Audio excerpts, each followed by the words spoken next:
45 años del golpe de Estado de marzo de 1976. Memoria, Justicia y Derechos Humanos. Un podcast producido por Marina Franco y Maximiliano Eckerman. Un núcleo de historia reciente de Escuela IDAES UNSAM.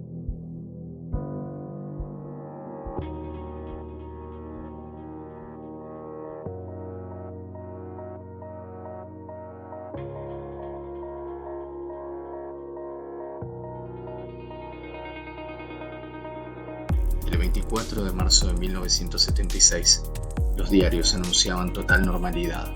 Hacía semanas que el golpe de Estado era esperado, para algunos con miedo, para otros con la idea de poner fin al desorden y la violencia política.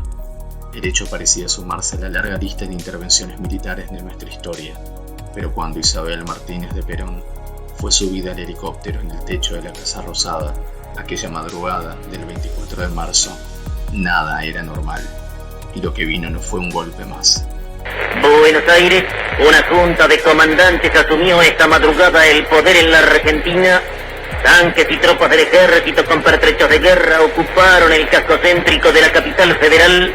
Desde 1930, la inestabilidad política y la falta de democracia fueron moneda corriente en la Argentina. Civiles y militares intervinieron regularmente en el juego político cada vez que entraban en conflicto con el proyecto de gobierno.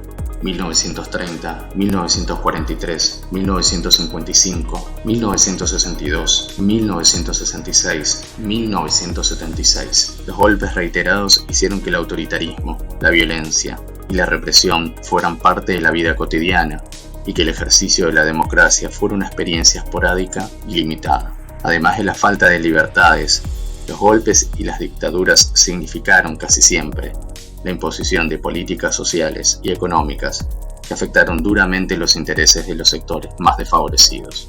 Desde fines de la década de 1950, las doctrinas de la seguridad nacional y de la guerra interna, provenientes de la influencia francesa y estadounidense, fueron tomando cuerpo en las Fuerzas Armadas de América Latina. Fue instalándose la idea de que había un enemigo interno dentro del territorio. Podía ser el peronismo depuesto, los trabajadores y trabajadoras en huelga, estudiantes movilizados o supuestos comunistas infiltrados en medios de comunicación o en el ámbito educativo. Esta percepción del conflicto fue compartida por las Fuerzas Armadas, pero también por las élites políticas y económicas y por algunos gobiernos constitucionales de la época. En los años 60, América Latina entró en un momento de ebullición y movilización política en búsqueda de cambios profundos. Para amplios grupos sociales, la revolución parecía ser un horizonte posible. En la Argentina, ese deseo de transformación, la lucha contra el autoritarismo militar y contra la exclusión política del peronismo quedaron entrelazados. Pero la respuesta dictatorial de la llamada Revolución Argentina fue, desde 1966, la profundización de la persecución política y la represión.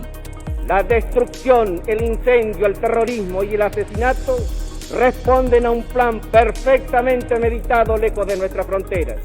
Su ejecución está ahora en manos de agitadores e inadaptados que han elegido los claustros y las fábricas como escenarios de su acción disolvente.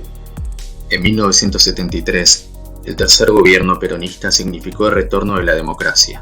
Sin embargo, muy pronto, el descalabro económico, los conflictos internos y el avance de los sectores militares facilitaron una nueva escalada de violencia política y represiva que se agravó exponencialmente tras la muerte de Perón, el 1 de julio de 1974. En enero de 1975, las Fuerzas Armadas fueron autorizadas a iniciar el llamado Operativo Independencia en la provincia de Tucumán. Allí pusieron a prueba los métodos de tortura y desaparición forzada de personas. Allí se instaló la Escuelita de Famaillá, uno de los primeros centros clandestinos de detención del terrorismo de Estado. Poco después, en octubre de 1975, la llamada lucha antisubversiva se extendió a todo el país. Para entonces, el golpe de Estado ya estaba siendo planificado por los grupos castrenses y algunos sectores civiles conservadores e históricamente aliados de las Fuerzas Armadas. En las primeras horas del 24 de marzo de 1976, el nuevo golpe se había consumado. El comunicado número 1, difundido por la Junta Militar, señalaba que las tres armas se hacían cargo del gobierno. se comunica a la población que a partir de la fecha el país se encuentra bajo el control operacional de la Junta Militar. Se recomienda a todos los habitantes el estricto acatamiento a las disposiciones y directivas que emanen de autoridad militar, de seguridad o policial, así como extremar el cuidado en evitar acciones y actitudes individuales o de grupo que puedan exigir la intervención drástica del personal en operación. Firmado Jorge Rafael Videla, Teniente General, Comandante General del Ejército. Emilio Eduardo Macera, Almirante, Comandante General de la Armada. Orlando Ramón Agosti, Brigadier General, Comandante General de la Fuerza Aérea. Jorge Rafael Videla fue designado presidente. Lo secundaban el almirante Emilio Macera y el brigadier Orlando Agosti.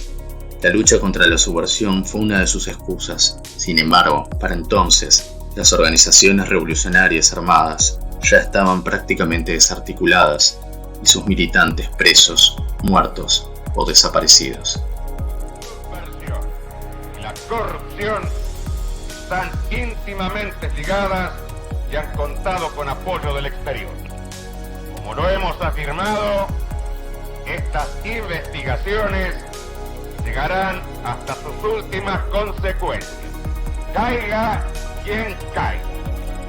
Con el apoyo de algunos sectores empresarios, de la Iglesia y de la sociedad civil, las Fuerzas Armadas fueron desplegando un plan sistemático de aniquilamiento contra todos aquellos considerados enemigos del orden occidental y cristiano. A lo largo y ancho del territorio nacional se multiplicaron los centros clandestinos de detención, los secuestros y la desaparición de obreros, obreras, sindicalistas, militantes políticos, docentes, estudiantes, periodistas, artistas e intelectuales, hombres y mujeres, en su mayoría jóvenes. A eso se le sumó el robo de bebés, los vuelos de la muerte y los enterramientos clandestinos, así como el saqueo de las propiedades de las víctimas. Mientras sea desaparecido, no puede tener ningún tratamiento especial. Es una incógnita, es un desaparecido. No tiene entidad, no está. Ni muerto ni vivo, está desaparecido. Además de la represión física, la dictadura desplegó acciones psicológicas destinadas a controlar la circulación de ideas y obtener apoyo social. La censura, las listas negras, el exilio de los opositores, el control sobre los medios y la publicidad a favor del régimen fueron algunos de los instrumentos utilizados. El Mundial de Fútbol de 1978, el conflicto limítrofe con Chile por el canal de Beagle o la Guerra de Malvinas en 1982 fueron ejemplos de los intentos dictatoriales por captar apoyos civiles.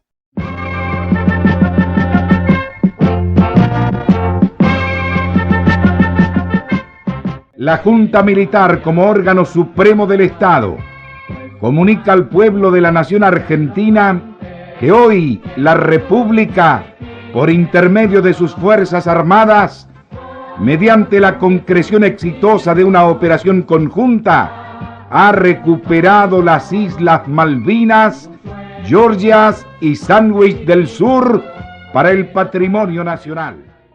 En el plano económico, la dictadura instauró un heterodoxo modelo neoliberal, caracterizado por la preeminencia del capital financiero sobre las actividades productivas. La apertura económica y la transformación del rol del Estado, impulsadas desde el Ministerio de Economía, provocaron el desmantelamiento del aparato productivo nacional, la inundación del mercado de productos importados, la especulación financiera, el aumento de los niveles de desocupación y pobreza y la multiplicación por 5 de la deuda externa. Muy pronto surgieron voces en defensa de los derechos humanos, madres y abuelas en busca de sus seres queridos desaparecidos, abogados, activistas y organizaciones humanitarias en la Argentina y en el exterior denunciaron incansablemente los horrores del régimen. Y muy lentamente, la sociedad fue empezando a exigir libertades y democracia. Pero no fue hasta el fracaso en la Guerra de Malvinas que las Fuerzas Armadas y sus aliados iniciaron definitivamente la retirada del poder en 1983. El llamado proceso de reorganización nacional quiso refundar el país. El saldo de esa experiencia fue la destrucción de miles de vidas y el desmantelamiento de la trama socioeconómica. Hoy, a 45 años del golpe de Estado, construir una sociedad más democrática e inclusiva, con memoria, justicia y derechos humanos, es nuestro desafío. como aprendizaje del pasado y proyecto de futuro.